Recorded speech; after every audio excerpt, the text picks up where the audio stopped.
தாயே தமிழே வணக்கம், தாய்ப்பிள்ளை உறவம்மா உனக்கும் எனக்கும். கனியிடை ஏறிய சுளையும் முற்றல் களையிடை ஏறிய சாரும், நனிப்பசு பொழியும் பாலும் தென்னை நல்கிய குளிரில நேரும். இனியன என்பேன் எனினும் தமிழை எண்ணுயிர் என்பேன் கண்டு. அன்னை தமிழுக்கு என்னுடைய முதல் வணக்கம். போற்றுதலுக்கும் பாராட்டுதலுக்கும் உரிய நடுவர் பெருந்தகைக்கு என்னுடைய அடுத்த வணக்கம்.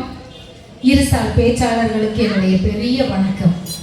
அதோடு வெள்ளை உள்ளத்தோடு வெள்ளந்தி சிரிப்போடு அழகாக இந்த பட்டிமன்றத்தை ரசிக்க காத்து கொண்டிருக்கக்கூடிய எடப்பாடி வாழ் அனைத்து மக்களுக்கும் எங்களுடைய நெஞ்சார்ந்த வணக்கத்தையும் நன்றியையும் இந்த தருணத்தில் தெரிவித்துக் கொள்கிறோம். ஐயா, தலைப்பு இல்லறம் நல்லறமாவது கணவனின் பையிலா மனைவியின் கையிலா. அதுக்குதான் நான் முன்னாடியே சொன்ன, உண்மை பேசுறவங்க தான். வெள்ளை உள்ளம் வெள்ளந்தி சிரிப்பு எடப்பாடி மக்கள்னு சொன்னேன். நம்ம சுத்தி வளைச்செல்லாம் தலைப்பை கேட்க தேவையில்லை. ஐயா, உங்க மனசாட்சியை தொட்டு சொல்லுங்க, உங்களோட வீட்டுல சிதம்பரம் ஆட்சியா மீனாட்சி ஆட்சியா? சொல்லலனாலும் எல்லாருக்கும் உண்மை தெரியும்.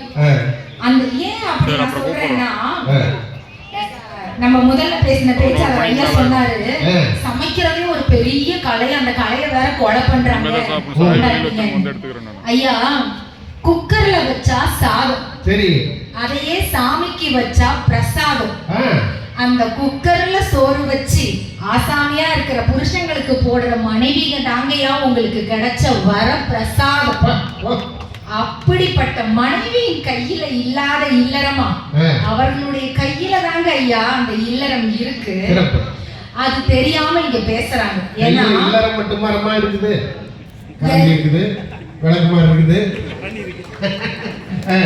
அப்படி இல்லறத்தை நல்லறமாக்குறது பொம்பளைங்க தான். அப்படி பேசுறாரு, பொம்பளைங்களை குறையா சொன்னாரு. அதாவது ஒரு சொல் வழக்கு உண்டு ஐயா, பாட்டுக்கு ஆட சொன்னா அவங்க பாட்டுக்கு ஆடுவாங்கன்னு. அப்படி அரை மணி நேரம் ஆடிட்டு உட்கார்ந்து இருக்கிறாரு நம்ம ஐயா அவர்கள். ஒரு நாள், ஒரே ஒரு நாள் இங்க இருக்கிற எல்லாரும் மனசாட்சியை தொட்டு சொல்லுங்க, உங்களுடைய பொண்டாட்டி இல்லாத நீங்க ஒரு நாள் இருப்பீங்களா வீட்டுல? திட்டிக்கிட்டே இருந்தாலும் அவங்க கூடவே இருக்கணுங்கிறது தானே. ஏன்னா பொம்பளையிலே நினைக்காதே ராசா,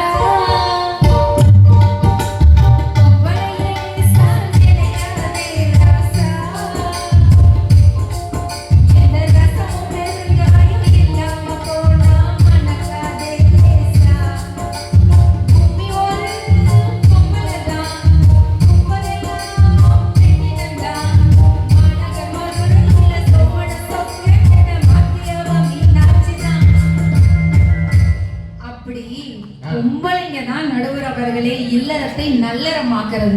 அது தெரியாம எதுக்கு ஒருத்தர் பேசினாருன்னு தெரியல, எதுக்கு ஒருத்தர் பேச காத்துட்டு இருக்காருன்னு எனக்கு புரியல. அதாவது இதை எல்லாருமே சொல்லியிருப்பாங்க நடுவர் அவர்களே. எல்லார் வீட்லயுமே இந்த பெண் பார்க்கும் சடலங்கள்லாம் இருக்கு. ஏன்னா இங்க நல்ல கல்யாணம் ஆன பெரியவங்க, கல்யாணம் ஆக போற சின்னவங்க எல்லாருமே இருக்கிறீங்க. பெண் பார்க்கும் படலத்தை எல்லாருமே சொல்லுவாங்க. என்னைக்காவது தனியா வந்திருக்காங்களா? பொண்ணு பாக்குறதுக்கு 50 பேரோட வருவாங்க, நிச்சயம் பண்றதுக்கு 500 பேரோட வருவாங்க, கல்யாணம் பண்றதுக்கு 5000 பேரை கூட்டிட்டு வருவாங்க. அதுதான் மாப்பிள்ளை. ஆனா பொண்ணு கல்யாணம் முடிச்ச மறு நொடியே சிங்கிளா வர மாதிரி புகுந்த வீட்டுல கால் எடுத்து வைப்பாங்க, அந்த இல்லறத்தை நல்லறம் ஆக்கிறதுக்காக. நடுவர் அவர்களே, நான் இன்னும் கொஞ்சம் சொல்றேன்.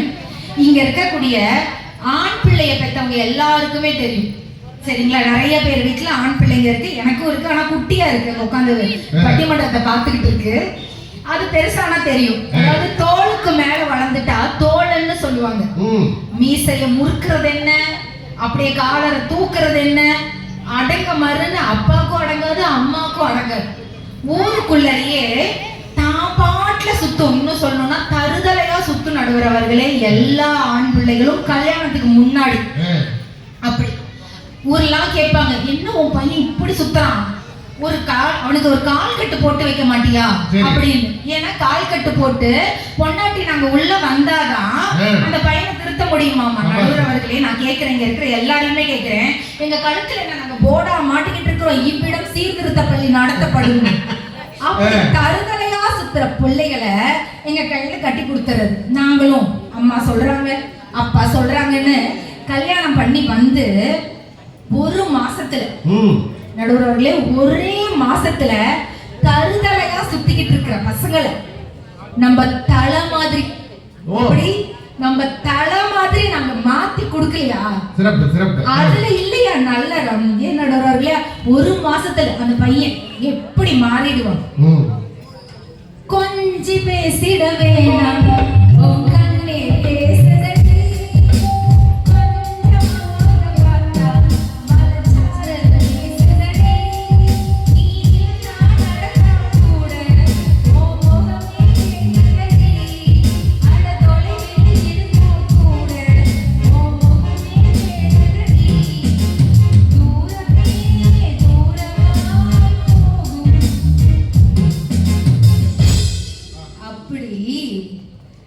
யாருக்கும் அடங்காம எட்டுப்பட்டி ராசா கணக்கா வேட்டிய தூக்கி சுத்திக்கிட்டு இருந்த பசங்களை பொட்டி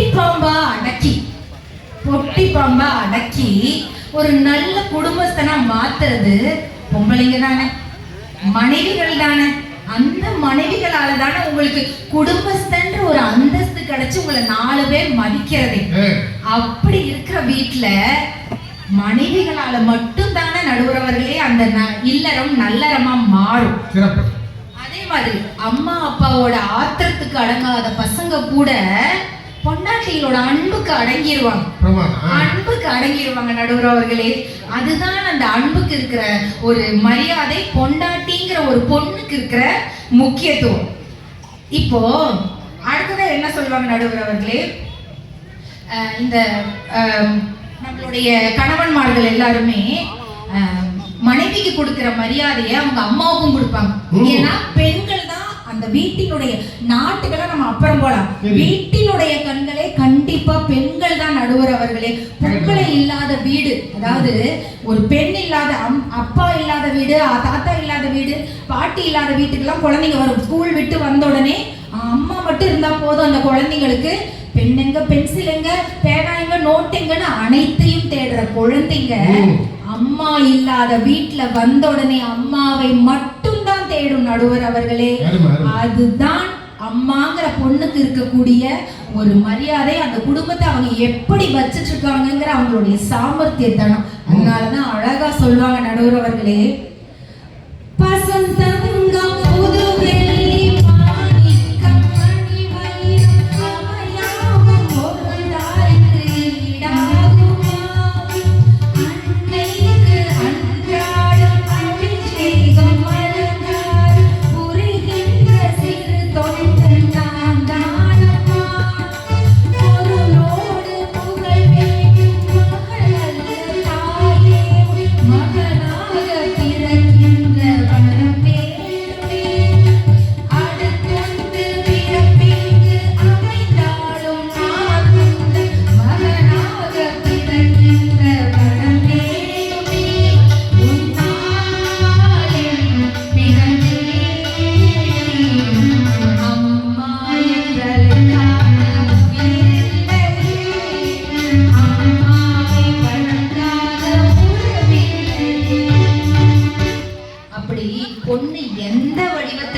அந்த பொண்ணுங்களால மட்டும்தான் நடுவுறவர்களே அந்த இல்லறம் நல்லறமா.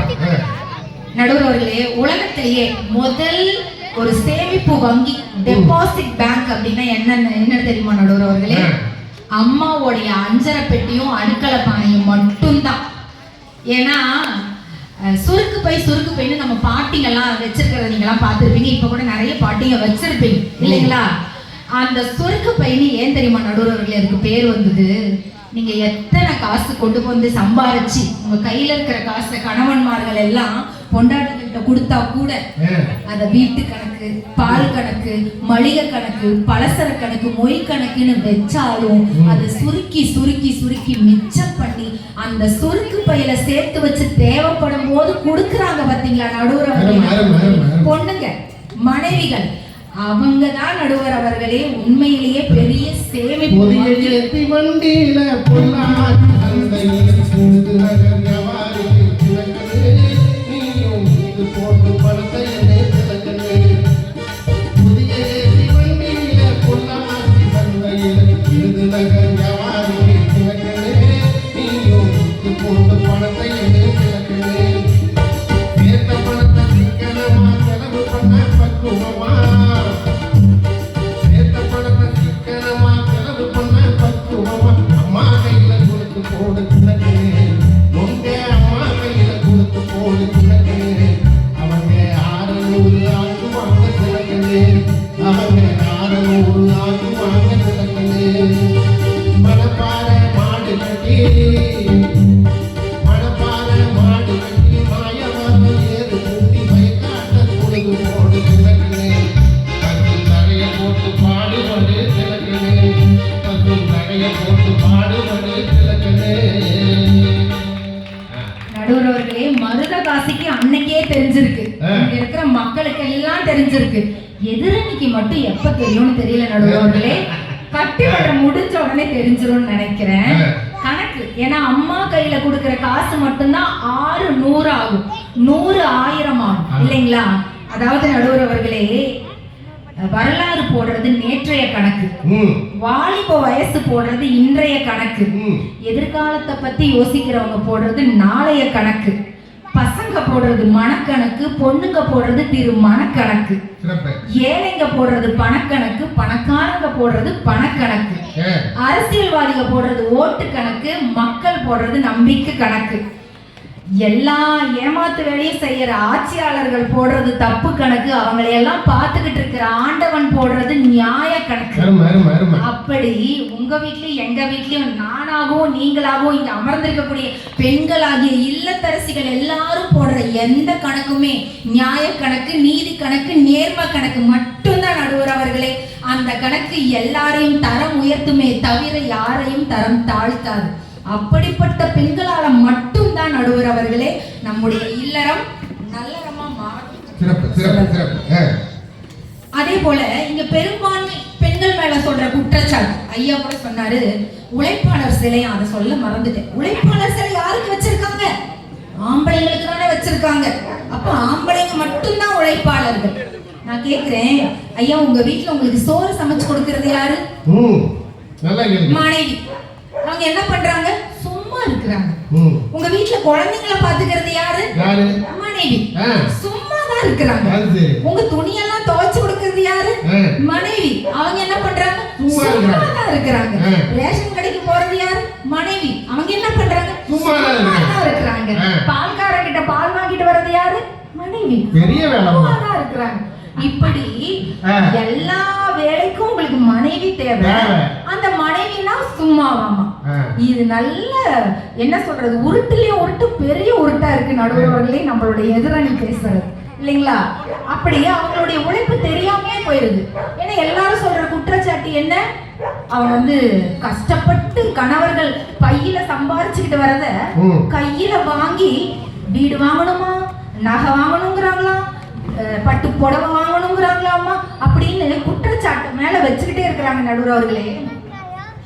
நல்ல நம்மளுக்கு எல்லாருக்குமே தெரியும் கொரோனா காலகட்டம் பத்தி நம்ம நடுவர் அவர்கள் கூட சொன்னாரு.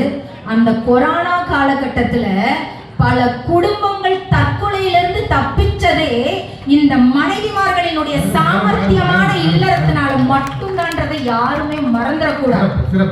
ஏன்னா நம்மளுக்கு எல்லாருக்குமே ஒரு தியரி தெரியும். ஏன்னா நான் பேராசிரியர்ங்கிறதுனால எதையுமே உதாரணத்தோடு சொன்னாலும் ஒத்துக்குவாங்க எல்லாருமே. ஒரு தியரி இருக்கு, காஃபி பீன் தியரின்னு. அந்த தியரியோடைய பேர் நடுவர்களே தியரிக்குள்ளெல்லாம் போக வேண்டாம், நான் உங்களுக்கு புரியுற மாதிரி மட்டும் சொல்றேன். அதாவது நம்ம ஐயா சொன்னாரு, எங்கேயாவது கடன் தொல்லையால் தற்கொலை செய்து கொண்ட பெண்கள் இருக்கிறாங்களா? கடன் தொல்லையால் தற்கொலை செய்து கொண்ட ஆண்கள் மட்டும் தானே இருக்கிறாங்க. யார் கடன் வாங்க சொன்னா? யார் அளவுக்கு அதிகமா கடன் வாங்க சொன்னா? தேவைக்கு அதிகமா வாங்கிறது, அதுக்கப்புறம் ஒண்ணுமே வழி இல்ல, வாழ வழி இல்லைன்னு தான் சாகிறதும் இல்லாம அப்பாவி குழந்தைகளையும் கொண்டுறது, மனைவியையும் சேர்த்து கொண்டுறது. கல்யாணம் பண்ணிட்டு வந்து ஒரு பாவத்துக்காக நடுவர்களே. ஏன் அப்படின்னா இவர்களுக்கெல்லாம் Facebookல பேச நேரம் இருக்கு, இன்ஸ்டாகிராம்ல பேச நேரம் இருக்கு. மனைவி கிட்ட உட்கார்ந்து 10 நிமிஷம் பேசுறதுக்கு நேரம் இருக்குது இவங்களுக்கு எல்லாம். அப்படிதான் ஒரு கணவர் வந்தாராம். எதிரணியில இருக்கிறவங்க மாதிரி ஒரு கணவர் வந்துட்டு, என்னுடைய மனைவி இரவு நேர சமையலை செஞ்சுக்கிட்டு இருக்கிறாங்க. அவருக்கு வியாபாரத்துல நஷ்டம், தொட்ட இடமெல்லாம் அவருக்கு நஷ்டம் நடுவர் அவர்களே. அவர் வந்து மனசு வெறுத்து சொல்றாரு, மனைவி சமையல் வேலை செஞ்சுட்டு இருக்காங்க. அம்மா, வாழ்க்கையில எனக்கு இனி வாழணுன்ற ஆசையே போயிடுச்சு, எல்லாமே நஷ்டம், நம்ம பேசாம குடும்பத்தோட தற்கொலை பண்ணிக்கலாமா அப்படின்னு அந்த மனைவி கிட்ட கேக்குறாங்க. அதுக்கு அந்த மனைவி எதுவுமே பேசாம இரவு சமையல் வேலையை மட்டும்தான் பாக்குறாங்க நடுவர் அவர்களே. 3 பாத்திரத்துல தண்ணி கொதிக்க வைக்கிறாங்க. ஒரு பாத்திரத்துல உருளைக்கிழங்கு வேக போடுறாங்க, ஒரு பாத்திரத்துல முட்டையை வேக போடுறாங்க, ஒரு பாத்திரத்துல இரவு தேநீருக்காக காபி கொட்டைகளை போடுறாங்க. எதுவுமே சொல்லல. கணவன் அப்படியே யோசிக்கிறார், நான் சாகலாமான்னு சொல்றேன், அப்படியே திருப்பி சமைச்சுட்டு இருக்கு பாரு இந்த பொண்ணு அப்படின்னு. உடனே ஒரு 5 நிமிஷம் கழிச்சு,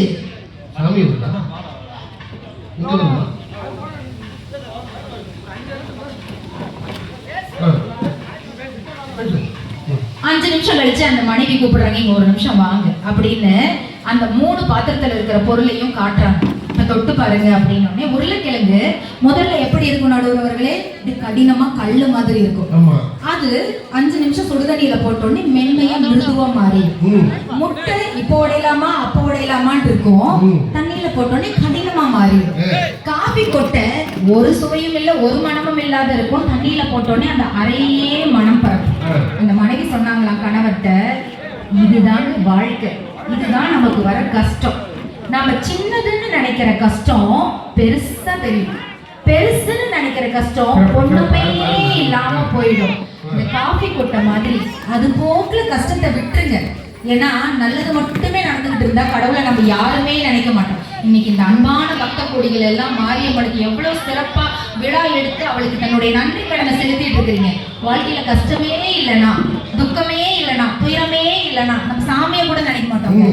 அப்படிதான் நம்மளுக்கு வாழ்க்கையில கஷ்டம் வரும், துன்பம் வரும், கெட்டது நடக்கும். அது எல்லாம் தாண்டி நம்ம எப்படி சாதிச்சு வரோங்கிறதுல தான் நம்ம சாமர்த்தியமே இருக்குன்னு அந்த இரவு நேர உணவை வச்சு அந்த பொண்ணு, அந்த மனைவி கையில ஆறுதலா அந்த கையை பிடிச்சிட்டு சொன்னாங்களா, நான் இருக்கேங்க, பாத்துக்கலாங்க, நம்மளால முடியாதது என்ன இருக்கு அப்படின்னு அந்த கணவனுக்கு ஆறுதல் சொல்லி, நான் தன்னுடைய கையில இருக்கிறதையும் காதல இருக்கிறதையும் கழுத்துல இருக்கிறதையும் கலட்டி கொடுத்து போய் நம்மளுடைய பொருளாதார பிரச்சனையெல்லாம் தீர்த்துட்டு வாங்கன்னு சொல்லக்கூடிய மனைவிகள் இருக்கிற எல்லா வீடுகளிலுமே இல்லறம் நல்லறமாக மட்டும்தான் நடுவர்களே ஆகும்.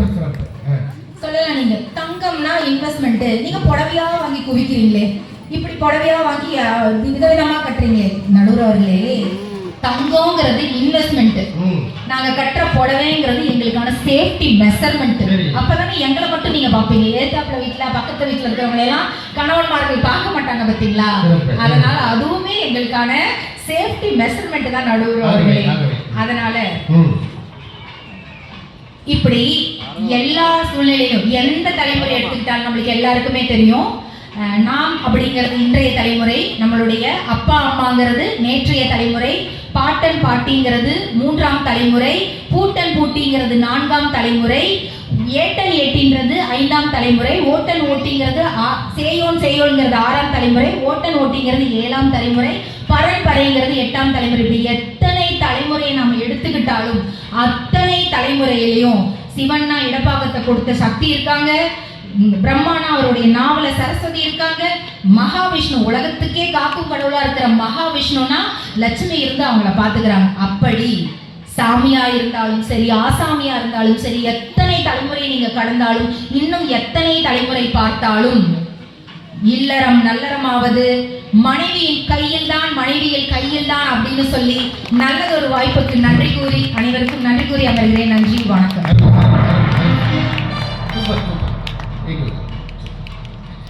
வைகை கரை காற்றே வஞ்சிதனை காத்தாடும், வைகை கரை காற்றே வஞ்சிதனை காத்தாடும்,